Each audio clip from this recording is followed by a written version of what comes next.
Arda Production.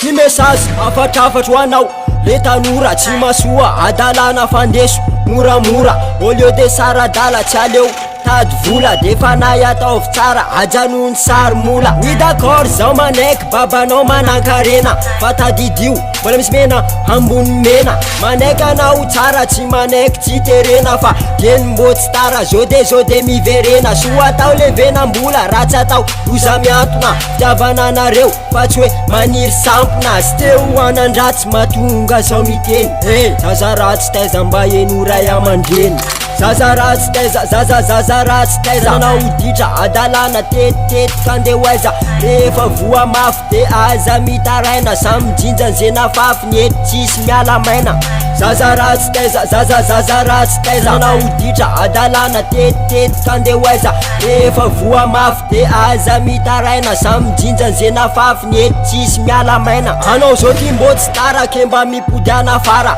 raha mbola azo atao de aleo manao ze tsara oka zay ajanony le fifoana jamala efa maro simbanio efa maro lasa dala izy ty manefy ty ambaranao somasoma boaty jiaby hitanao nefa zaza tsy ampitona adalana vitanao efa mampiteny mona karatany na lavona efa za avapona bad boy bad gal manao lefy bordely mafamitsara kely nefa lasa makorely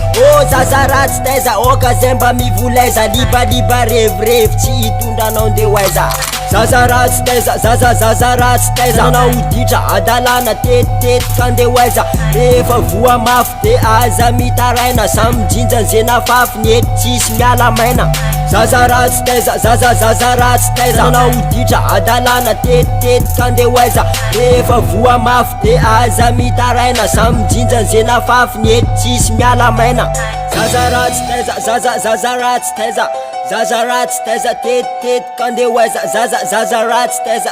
zaza ratsy taiza zaza ratsy taiza tetitetika kandeha hoaiza zaza ratsy taiza zaza ratsy taiza zaza ratsy taiza tetitetika kandeha hoaiza zaza ratsy taiza zaza ratsy taiza zaza ratsy taiza tetitetika kandeha hoaiza zaza ratsy taiza zaza ratsy taiza zaza ratsy taiza zaza ratsy taiza zaza ratsy taiza zaza ratsy taiza zaza ratsy taiza occasion mba mivolaiza January de Production.